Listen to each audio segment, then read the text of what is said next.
Hey everybody, welcome back to the Bourbon Note. I'm Greg. I'm Ben. And today, we're drinking bourbon.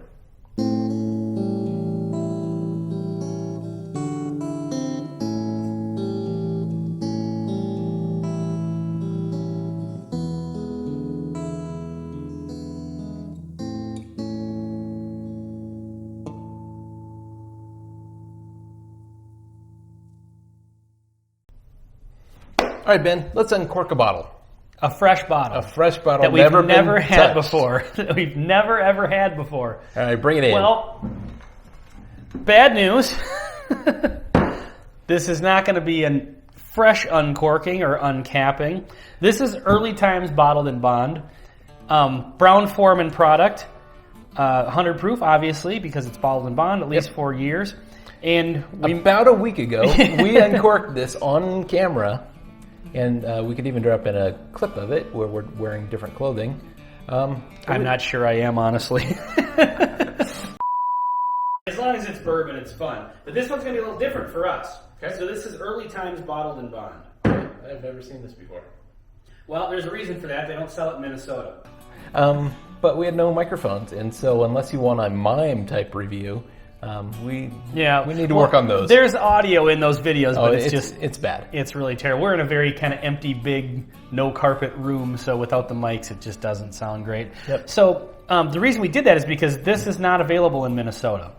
A friend of mine brought this up from Tennessee, so we had never had it before, and this one consistently was coming up on lists of people's favorite budget go-to ones. This was about $25 for a liter. So we were pretty excited to get a bottle of it just for that reason alone, that we can't get it around here. And then we were excited to kind of go into it blind, having never had it before, and we botched that. So here we are doing a review of it again. Yep. So while you're pouring, what is Early Times? It's bourbon From? Brown-Forman. Brown-Forman. Yep. Oh, is this the one where they just sold it? Yeah, so this is the Brown-Forman juice.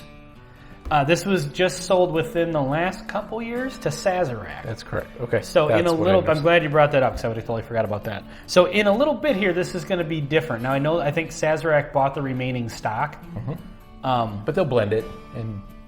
Yes, I'm not sure how much of it's going to change, but they're going to eventually start doing it at their own facilities, I would imagine. I don't know which of their distilleries they're going to make this at, but sure. I mean, Sazerac is just a brand that owns a lot of stuff, a lot of different distilleries and things like that. So yep.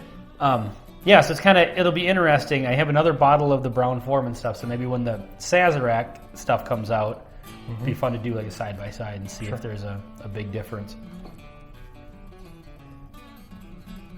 Oof. This really is nice and bold.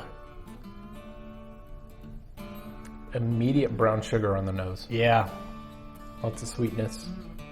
Lots of sweetness. There's a pretty good oak note on this. I don't know what the age of it is. I don't know if it's, just 4 years in one day because it's budget friendly, but yeah. Good oak spice on it. Mm-hmm. It's definitely got a little kick to it. It's really super sweet, but it's got an edge to it. Yeah. Now I know I drank it last week, but I'm anticipating it being a pretty powerful bourbon. Yeah. Even, above 100 proof and cask strength, kind of just from the nose. It's. Well, let's go in for it.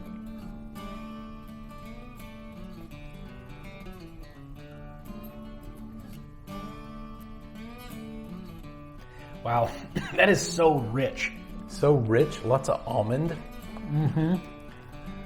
It's got those deep, dark notes. A little bit of cinnamon on the finish. Yeah. Still, yeah, okay, so there's some dark fruit, some maybe cherry, but it's subtle. I would say that's not a prominent note. It's one of those ones where, and I get this a lot on Brown-Forman products. I don't know where this one was distilled, which facility, because they have a bunch of different ones. Yep. But just the notes that are in there are dark. Mm-hmm. They're deep and rich, and this one is just like that. You said it kind of drinks a little bit above 100 proof. I don't know, I go cask strength, but maybe a few proof points above. So I think I I don't get a lot of alcohol type influence from it, but I get lots of flavor. Yeah, it's got that sharpness to it that you would get on a higher proof. Right. But it's not alcohol sharpness. Exactly. It's just the flavors are so rich. I can definitely see why this one tops people's lists of budget. This is interesting. Friendly go-to bourbons. Fairly inexpensive, and if you can find it wherever you live, this definitely deserves to be on the shelf. Oh yeah, absolutely. I have to, every time he comes up, have him bring up another bottle of it. Yeah, it's just got, I don't know, it's almost like, it's one of those ones where every time I go back to it, I get a little something different, you know? I would agree.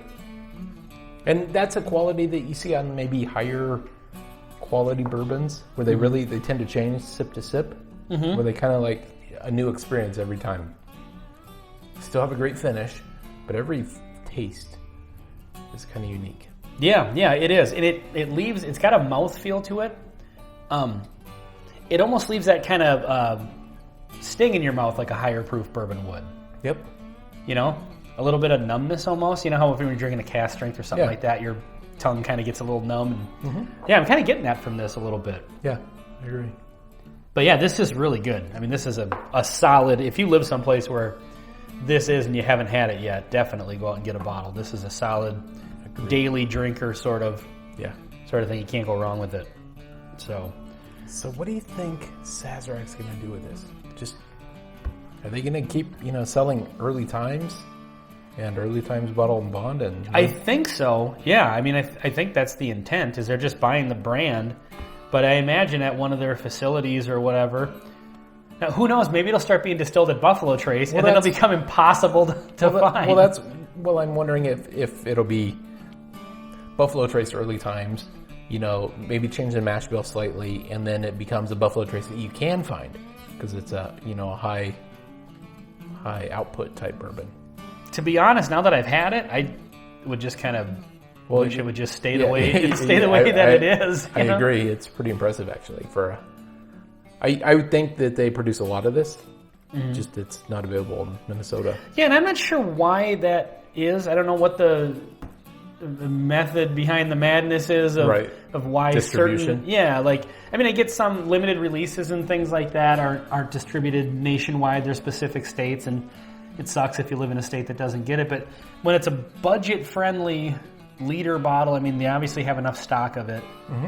Or maybe it's budget-friendly because they only sell it in those places, and that's how they can do it. Otherwise, it would become one of those, sought-after ones that gets ridiculously jacked up in price and whatever. But as it stands right now, wherever it's available, it's cheap and affordable, and it's really good. It is.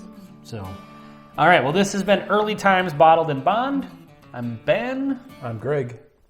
And remember, everything happens for a reason. Sometimes the reason is you're stupid and you make bad decisions. Cheers.